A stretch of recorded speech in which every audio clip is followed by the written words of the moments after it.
Yes. Allegiance to the flag of the United States of America and to the republic for which it stands, one nation, under God, indivisible, with liberty and justice for all.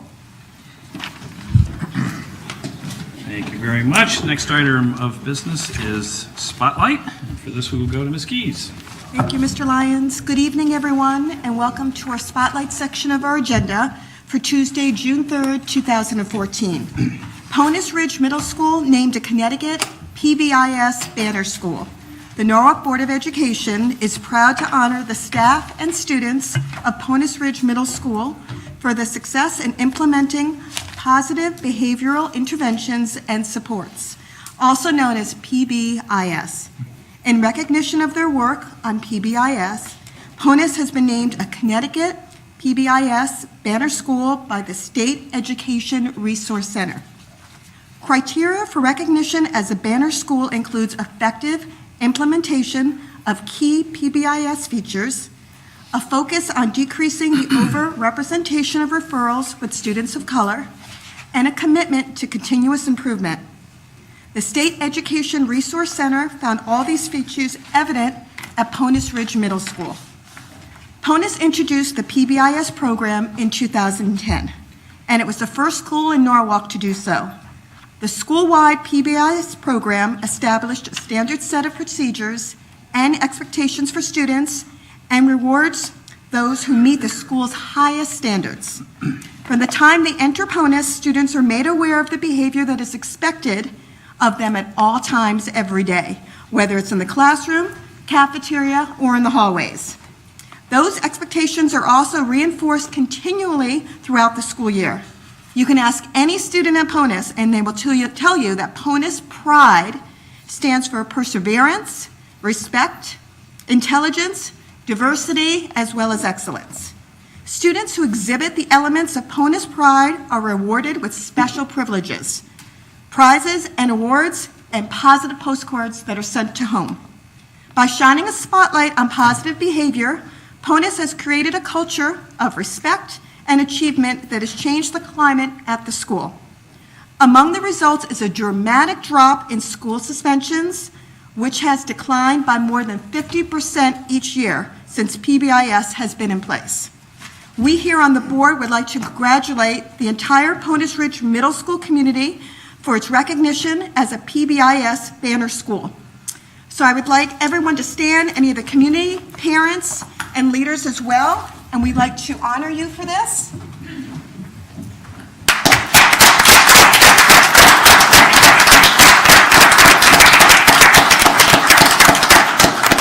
We have here Dr. Suckner, Dr. Damon Lewis, Jeff Iannazzo, Kim Helliher, Mary Yordan, Claire Woodman, and Joanne Duff.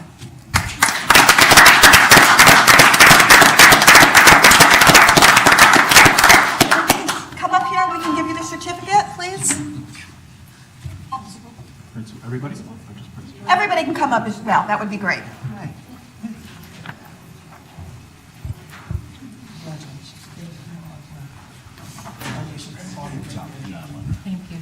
Linda. Good job. Congratulations. Thanks for what you do. Thank you. Mary. Thank you so much. Nice to see you. Nice to see you. Great work. Congratulations, Thank you so much. Very much appreciated. Well done.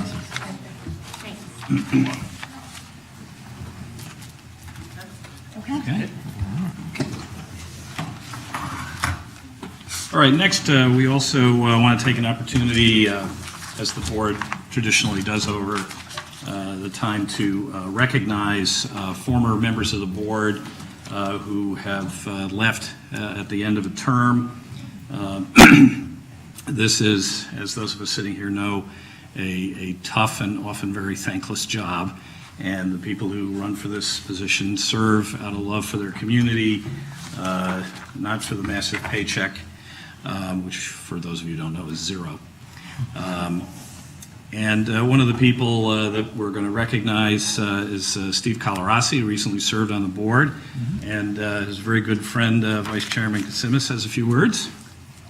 I just want to say that it was a pleasure to work with Steve for 2 years, I think 2.5 years when I was appointed to the board. One of the things that stands out about Steve, in addition to his flair in the room here, was his brilliance on the policy committee, and I mean that with all sincerity. Steve would always look ahead and see what's coming down the line, and wouldn't be caught by surprise, and he would put things together in advance. Case in point is the recycling policy, which he did 2 years ago. He already put the framework together so we can go ahead and begin that. Also, the work he did with the anti-bullying in the schools, what I appreciate is that he included everybody. He included the kids, he included the teachers, he included the coaches, and he asked for everybody's input so he can do something that wouldn't hurt one party and enable another party. But it really was an all-encompassing policy that works great for everybody involved. And so, again, it was a real pleasure to work with you, Steve. Thank you for what you taught me when I was green, when I got on the board. But your brilliance is missed, and also your flair. But allow me to read what it says here. It says, Steve Colarossi, for the years of service and dedication to the education lives of Norwalk's children, through serving on the Norwalk Board of Education 2009-2013, presented June 3rd, 2014 by the Norwalk Board of Education.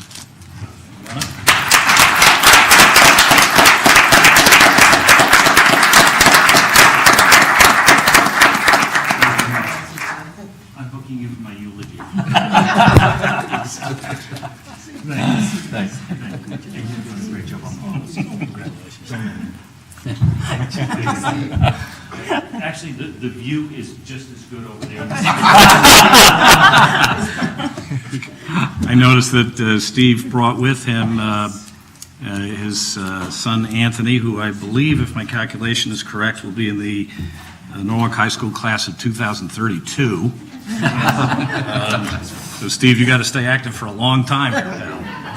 I would also like to add that Steve and I had some disagreements, but they were always cordial disagreements.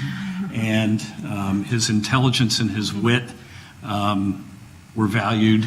And I know there were at least a few occasions where my head was about to explode because of something that was going on, and you would come up with some witty statement over there, and everything would be smoothed out. So I appreciate all the times you rescued me like that, Steve. I miss you all. Some more than others, but have a good night. Thank you. All right, and we're also going to recognize, unfortunately, she was not able to make it, Sue Haney. We also have a plaque, which we will get to Sue, again, recognizing her for years of service and dedication to the education lives of Norwalk's children through serving on the Norwalk Board of Education 2009 to 2013. It was a pleasure for me working with Sue. She was a very active participant in the whole process of the superintendent search that brought Dr. Rivera to Norwalk. She was a leader in pushing for early literacy, like the Wireless Generation program.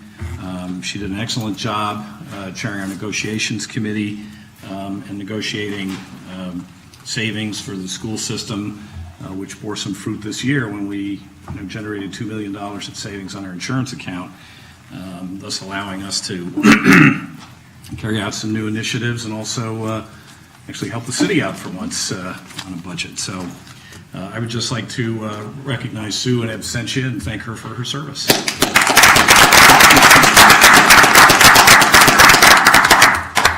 All right, let's see. So next item is public comments. Mr. Kasimis. Thank you, Mr. Chairman. Public comments. Thank you for coming out. Thank you for taking your time to be with us tonight. Public comments, just some guidelines. You have 3 minutes. When you come to the podium, please give us your name and your address for the record. When you have 30 seconds left, I'll wave my hand. At 3 minutes, I just ask that you would close. Please keep your comments civil. First, we have Mr. Gary Peterson.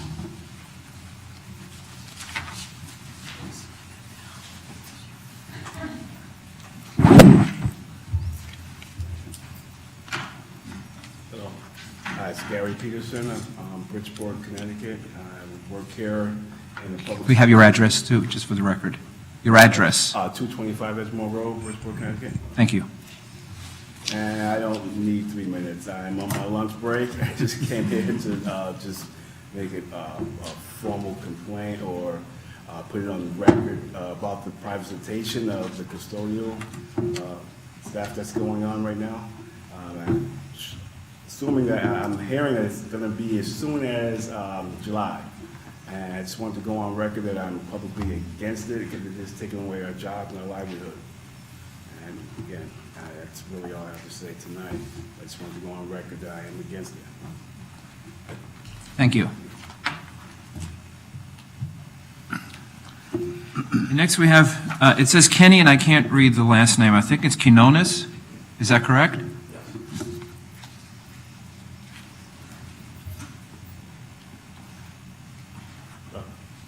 Kenny Quinones. Address is 126 Spring Hill Avenue, Norwalk, Connecticut. And I was also accompanied with my coworker here. And I was also against privatization of our employment. I just feel that we should get a chance to cover certain decisions that are open. And I just wanted to put that on the record also. That'll be. Thank you. Okay, next on the list, we have Mr. John Mosby.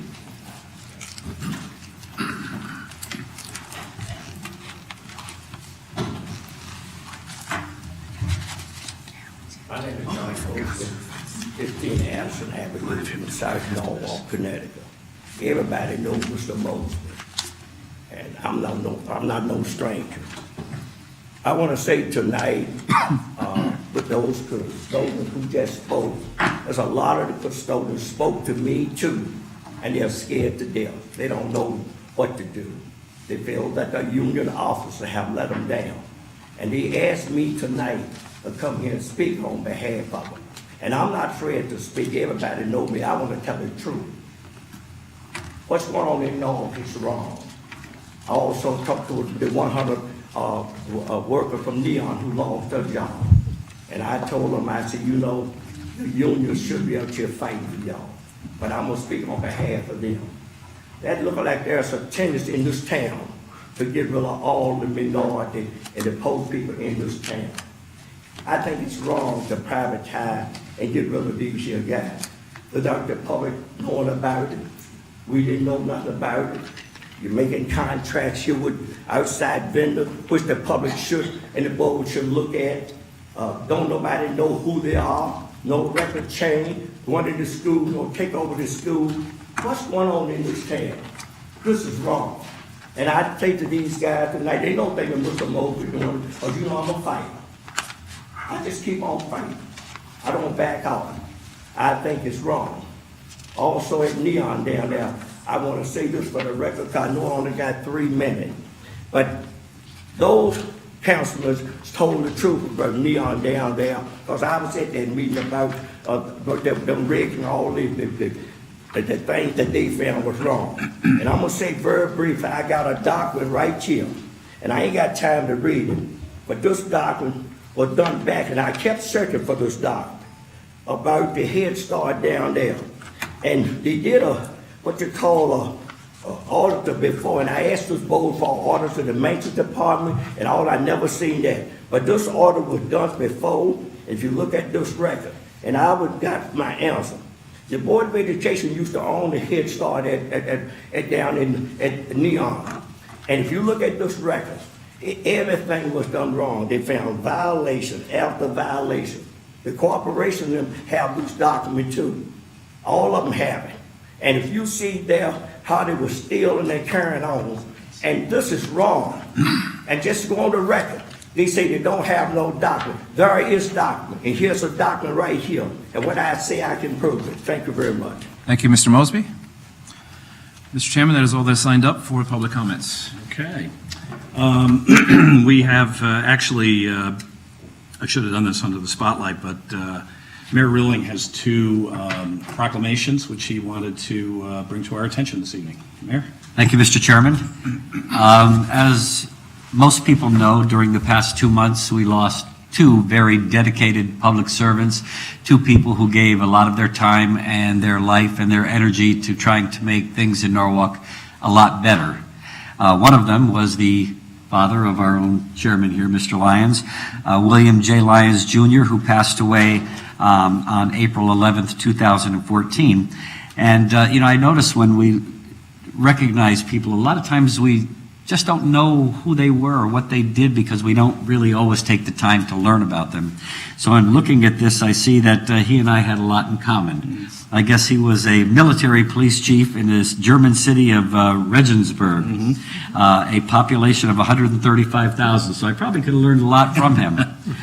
He returned to Norwalk and he became president of the Lyons Construction Company, which was founded in 1920 by his father. He built many buildings in town, including the Norwalk Post Offices, the building at Norwalk Hospital, Merrimack School, major expansion of Nathan Hale School, the St. Thomas Church, and he later became general manager of the 3rd Taxing District.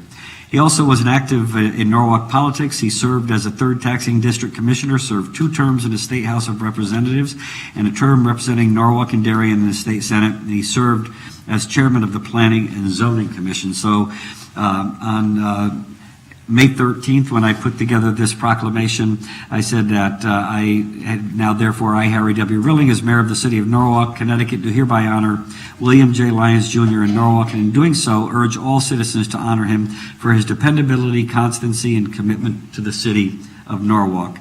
So I wanted to present this to Mr. Lyons. Thank you very much, Mr. Mayor. I appreciate that a lot.